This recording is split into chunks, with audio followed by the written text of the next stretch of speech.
Hi everyone, welcome back to my YouTube blog. ನಾನು ತುಂಬ ದಿನ ಆಗಿತ್ತು ಬ್ಲಾಗ್ ಮಾಡಿ. ನಾನು ಸ್ವಲ್ಪ ನಂದು ಸ್ಟಡೀಸ್ ಇಂಟರ್ವ್ಯೂಸ್ ಅಂತ ಬ್ಯುಸಿ ಆಗಿದ್ದೆ. ಸೊ ಎಲ್ರಿಗೂ ಮನೆ ಅನ್ನೋದು ಒಂದು ದೊಡ್ಡ ಕನಸು, biggest dream of the life ಅಂತಲೇ ಹೇಳ್ಬೋದು.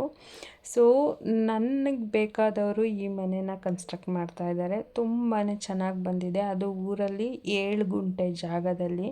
ನಿಜವಾಗ್ಲೂ ನಾವು ಸಿಟಿನಲ್ಲಿ ಒಂದು ಸೈಟ್ ತೊಗೊಂಡು ಕನ್ಸ್ಟ್ರಕ್ಷನ್ ಮಾಡೋಕ್ಕೆ ಇಟ್ಸ್ ಆಲ್ಮೋಸ್ಟ್ 2 CR ಬೇಕು ನಾರ್ಮಲ್ ಸಿಟೀಸಲ್ಲಿ. ಮೆಟ್ರೋಪಾಲಿಟನ್ ಸಿಟೀಸಲ್ಲಂತೂ ಕೇಳೋಂಗೇ ಇಲ್ಲ. ಅದೇ ನಮ್ಮೂರಲ್ಲಿ ನಮ್ಮದೇ ಆದ ಜಮೀನಿದೆ ಅಥವಾ ಸ್ಪೇಸ್ ಇದೆ ಅಂದಾಗ ನಮಗೆ ಹೆಂಗೆ ಬೇಕಂಗೆ ಮನೇನ ನಾವು ಕನ್ಸ್ಟ್ರಕ್ಟ್ ಮಾಡ್ಕೊಬೋದು. ಸೊ ಯಾರೆಲ್ಲ ಊರಲ್ಲಿದ್ದೀರಾ ಅಥವಾ ನಿಮ್ಮದೇ ಆದ ಜಮೀನಿದೆ ಅಥವಾ ಸ್ಪೇಸ್ ತುಂಬ ಇದೆ, ನಿಮಗೆ ಸ್ಪೇಷಿಯಸ್ಸಾಗಿ ಮನೆ ಬೇಕು ಅಂದರೆ ಖಂಡಿತ ಈ ಮನೆ ಐಡಿಯಾನ ಯೂಸ್ ಮಾಡ್ಕೊಬೋದು. ಇನ್ನು ಫಿನಿಷಿಂಗ್ ಸ್ಟೇಜಲ್ಲಿದೆ, ಬಟ್ ತುಂಬಾ ಚೆನ್ನಾಗಿ ಬಂದಿದೆ. ಈ ಮನೆ ವಾಲ್ ಟು ವಾಲ್ ಬಂದುಬಿಟ್ಟು 30-50 ಇದೆ.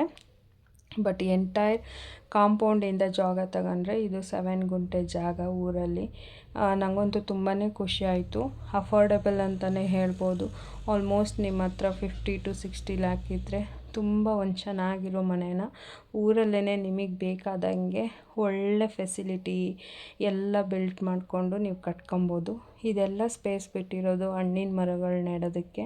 ಸೊ ಇವಾಗ ಎಲ್ಲರೂ ಆರ್ಗಾನಿಕ್ ಫುಡ್ನೇ ಪ್ರಿಫರ್ ಮಾಡ್ತಾರೆ. ನಿಮಗೆ ಗೊತ್ತು, ಫುಡ್ಗೆ ಎಲ್ಲ ಪ್ರೊಸೆಸ್ಡ್ ಫುಡ್ಡು. ಸೊ ಎಷ್ಟಾಗುತ್ತೋ ಅಷ್ಟು ಹಳ್ಳಿ ಜನಗಳು ಕೂಡ ಎಲ್ಲರೂ ಕೂಡ ನ್ಯಾಚುರಲ್ ಆಗಿರೋಕ್ಕೇ ಇಷ್ಟಪಡ್ತಾರೆ. ಮತ್ತು ಈಗ ಮನೆಯದು ಹೇಗೆ ಕನ್ಸ್ಟ್ರಕ್ಷನ್ ಬಂದಿದೆ ಅಂತ ಹೇಳ್ತೀನಿ. ಹಳ್ಳೀಲಿ ಅಂದರೆ ಅಂಡೆ ಒಳಗೆ ಕಂಪಲ್ಸರಿ ಬೇಕು, ಅದಕ್ಕೆ ಸಪ್ರೇಟ್ ಮಾಡಿಸಿದ್ದಾರೆ. ಇದು ಬ್ಯಾಕ್ ಸೈಡಿಂದ ಎಂಟ್ರಿ, ಓಪನ್ ಕಿಚನ್ ಇದೆ. ಸೊ ಇದು ನಾನು ಹೇಳಿದ್ನಲ್ಲ ಅಂಡೆ ಒಳ್ಳೆ ಸ್ಪೇಸ್ ಮಾಡಿರೋ ಅಂಥ ಜಾಗ. ಇದು ಬಾಲ್ಕನಿಯಿಂದ ನೀವು ನೋಡ್ತಾ ಇರ್ಬೋದು, ಊರಿನ ವ್ಯೂ ಕಾಣಿಸುತ್ತೆ. ಮತ್ತು ಆಚೆ ಕಡೆ ಎಲ್ಲ ಕಾರ್ ಪಾರ್ಕಿಂಗ್ ಎಲ್ಲದೂ ಬಿಟ್ಟಿದ್ದಾರೆ. ಇದು ಮೇಲ್ಗಡೆ ಟೆರೆಸ್ಸಿಗೆ. ಇದು ಫ್ರಂಟ್ ಬಾಲ್ಕನಿ. ನೀವು ಆಚೆ ಬಂದ ತಕ್ಷಣ ವ್ಯೂನ ನೋಡ್ಬೋದು. ಇದು ಸೆಕೆಂಡ್ ಫ್ಲೋರು. ಅಲ್ಲೊಂದು ಸ್ಮಾಲ್ TV ಯೂನಿಟ್ಟು ಮತ್ತು ಏನಾದರೂ ಇಟ್ಕೊಳ್ಳೋಕ್ಕೆ ಅಲ್ಲಿ ಸ್ಮಾಲ್ ಕಬರ್ಡ್ ಮಾಡಿಸಿದ್ದಾರೆ. ಇದು ಆ್ಯಕ್ಚುಲಿ ಓಪನ್ ಸ್ಪೇಸು. ಇಲ್ಲಿ ವಾಲ್ನ ಬಿಲ್ಡ್ ಮಾಡಿಲ್ಲ, ಆ್ಯಕ್ಚುಲಿ ಅದು RCC ಹಾಕಿಲ್ಲ. ಯಾಕೆಂದರೆ ಅಲ್ಲಿ ಒಂದು ಫುಲ್ ಲಾಂಗ್ ಲೈಟ್ ಕಾನ್ಸೆಪ್ಟಲ್ಲಿ ಮಾಡಿದ್ದಾರೆ. ಅದು ಫಿನಿಷಿಂಗ್ ಆದಮೇಲೆ ತುಂಬಾ ಚೆನ್ನಾಗಿ ಬರುತ್ತೆ. ಇಲ್ಲಿ ಮೇಲ್ಗಡೆ 2 ರೂಮು ವಿತ್ ಅಟ್ಯಾಚ್ ಬಾತ್ರೂಮು. ಎರಡಕ್ಕೂ ರೂಮ್ಸು ಕೂಡ ತುಂಬಾ ದೊಡ್ಡದಾಗಿ ಬಂದಿದೆ. ನಿಜವಾಗ್ಲೂ ಕ್ಲೀನ್ ಆ್ಯಂಡ್ ನೀಟ್ ಸ್ಕೆಚ್ ಅಂತಲೇ ಹೇಳ್ಬೋದು. ಎಲ್ಲ ಫಿಕ್ಸ್ಡ್ ಕಾರ್ಡ್ಸ್ ಇದೆ.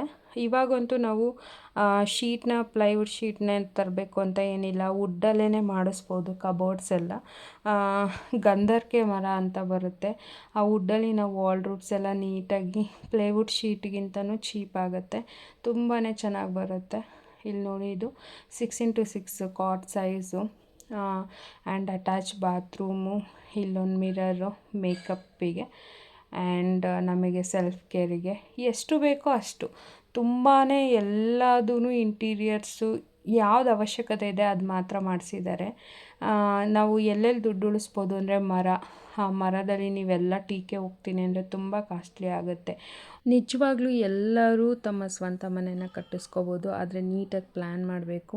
30-40 ಲ್ಯಾಕಲ್ಲಿ ನೀವು duplex with 3 or 4 BHK interiors ಏನು ಮಾಡಿಸ್ದೆ ಪ್ಲೇನಾಗಿ ನೀಟಾಗಿ ಫುಲ್ ಫ್ಲೆಡ್ಜ್ಡಾಗಿ ಕಟ್ಕೋತೀನಿ ಅಂದರೆ ಖಂಡಿತ ಆಗುತ್ತೆ. ಅದನ್ನು ಪ್ಲ್ಯಾನ್ ನೀವು ನೀಟಾಗಿ ಮಾಡ್ಕೋಬೇಕು. ಇದು ಒಂದು ಐಡಿಯಾ ಕೊಟ್ಟಿರುತ್ತೆ ಈ ಮನೆ ಅಂತ ಅಂದ್ಕೊಂಡಿದ್ದೀನಿ. Thank you for watching my vlogs. Keep supporting my channel. ಯಾರೆಲ್ಲ ಸಬ್ಸ್ಕ್ರೈಬ್ ಮಾಡಿಲ್ಲ ನನ್ನ ಚಾನಲ್ನ ಸಬ್ಸ್ಕ್ರೈಬ್ ಮಾಡ್ಕೊಳ್ಳಿ. Thank you.